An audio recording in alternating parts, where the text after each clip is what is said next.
Mumbai Indians की छठी जीत के साथ ही मुंबई इंडियंस बन गई है पॉइंट्स टेबल पर बादशाह नंबर 1 पर विराजमान हुई है। मुंबई इंडियंस राजस्थान रॉयल्स को हराने के बाद ये छठी जीत लगातार हासिल की है मुंबई इंडियंस ने इस आईपीएल में। लेकिन विवाद जरूर खड़ा हो गया है,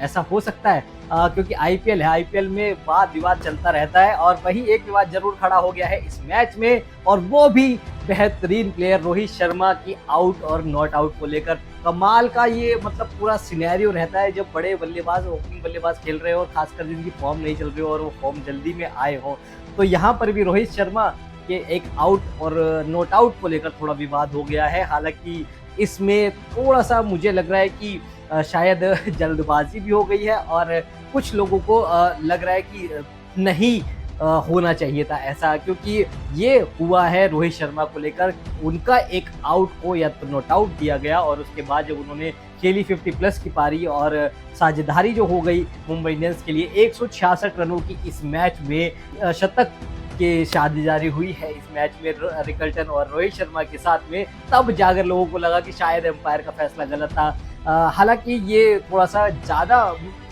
बड़ा मसला नहीं है क्योंकि एक तरीके से देखा जाए तो वो डीआरएस ने साफ कर दिया था। तो ये मुकाबला था मुंबई इंडियंस और राजस्थान रॉयल्स के बीच में। दूसरे ओवर का ये मामला है जहां पर एक बॉल फारूकी करते हैं और वो जाकर लगती है पैड पर रोहित शर्मा के, और रोहित शर्मा के पैड पर जब वो लगती है और उसके बाद डीआरएस लिया जाता है तो वहां पर दिखाया जाता है कि वो थोड़ी सी पिचिंग आउटसाइड थी, लेग हालांकि लाइन पर थी, जो स्ट्रेट लाइन होती है उसके बीच में पड़ रही थी, लेकिन 50% हिस्सा फिर भी बॉल का बाहर था। तो पिच होती है आउटसाइड लेग और उसके बाद वो मूव कर जाती है बाहर की साइड, तो नॉट आउट दिया गया क्योंकि वो पिचिंग आउटसाइड थी बॉल।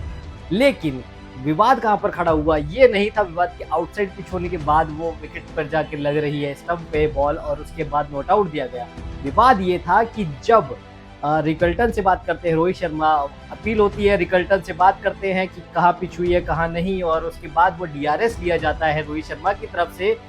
तब टाइमिंग को लेकर ये विवाद हो गया है कि जब डीआरएस के लिए रिव्यू के लिए रोहित शर्मा ने बोला तब वहां पर टाइम फिनिश हो चुका था, आपका 0 सेकंड हो चुके थे, जो आपको टाइम मिलता है 15 सेकंड का। तो ये पूरा विवाद रहा, लेकिन उसके बावजूद जब उन्होंने रिव्यू की मांग की और उसके बाद एम्पायर ने रिव्यू के लिए भेज दिया थर्ड एम्पायर के लिए, तो उस चीज को लेकर विवाद थोड़ा सा हो गया कि क्या ये पॉसिबल है, क्या ये आपका फॉर्मेट है, ये टाइमिंग है कि आप 15 सेकंड के बाद भी जब 0 सेकंड हो जाए तब आप रिव्यू के लिए भेज सकते हैं। हालांकि उसमें थोड़ा कंफ्यूजन और नॉन कंफ्यूजन चल रहा है चीज़ों को लेकर कि 0 सेकंड होने से पहले उन्होंने रिव्यू दे दिया था, लेकिन खैर बात पूरी ये है कि वो रिव्यू हुआ और उसके बाद नॉट आउट हुए रोहित शर्मा कहे गए क्योंकि आउट दिया था एम्पायर ने उसमें, और रिव्यू के बाद वो नॉट आउट रहे और देन उसके बाद उन्होंने अपनी पारी कंटिन्यू करने के बाद 50 जड़ दी उस मैच में।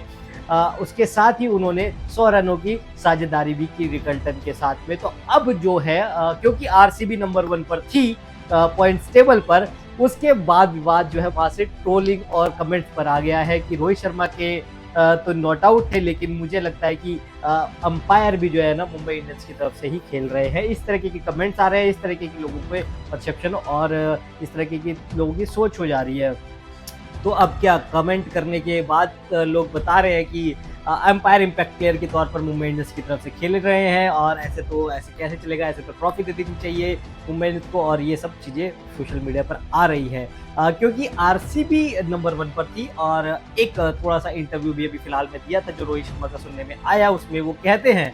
कि आपका कोई फ़ायदा नहीं है अगर आप 600, 700, 800, 900 रन भी बनाते हैं एक सीज़न में और उसके बावजूद अगर ट्रॉफी नहीं जीत रही है टीम, तो उस चीज़ का कोई फ़ायदा नहीं है। इंडिविजुअल माइलस्टोन के लिए नहीं कुछ भी चीज़ें हैं, मैं खेलता हूँ अपनी टीम को जिताने के लिए, ट्रॉफी जिताने के लिए। डजंट मैटर मैं 500 रन बना रहा हूँ कि या मैं 50 रन बना रहा हूँ। तो इस तरीके का वो कमेंट था, इस तरीके का वो इंटरव्यू में बोला गया था रोहित शर्मा की तरफ से। तो उसको लेकर भी थोड़े से आरसीबी के मुझे लगता है कि फैन नाराज हो गए, क्योंकि एक प्लेयर हैं जिन्होंने अभी तक ट्रॉफी नहीं जीती है और आरसीबी की तरफ से ही है खेलते और अच्छे रन बनाते हैं, 800-900 रन बनाते हैं वो सीजन में। तो कहीं ना कहीं वो कमेंट को आरसीबी की तरफ ले लिया गया, या कहें कि कुछ लोगों ने अपना सोच लिया तो उनको बुरा लगा। अब वो इस ट्रोलिंग पर रोहित शर्मा को भी ट्रोल कर रहे हैं। तो आप कमेंट करके जरूर बताइए कि आपकी क्या राय है मुंबई इंडियंस के रोहित शर्मा के आउट या नॉट आउट होने पे, आरसीबी के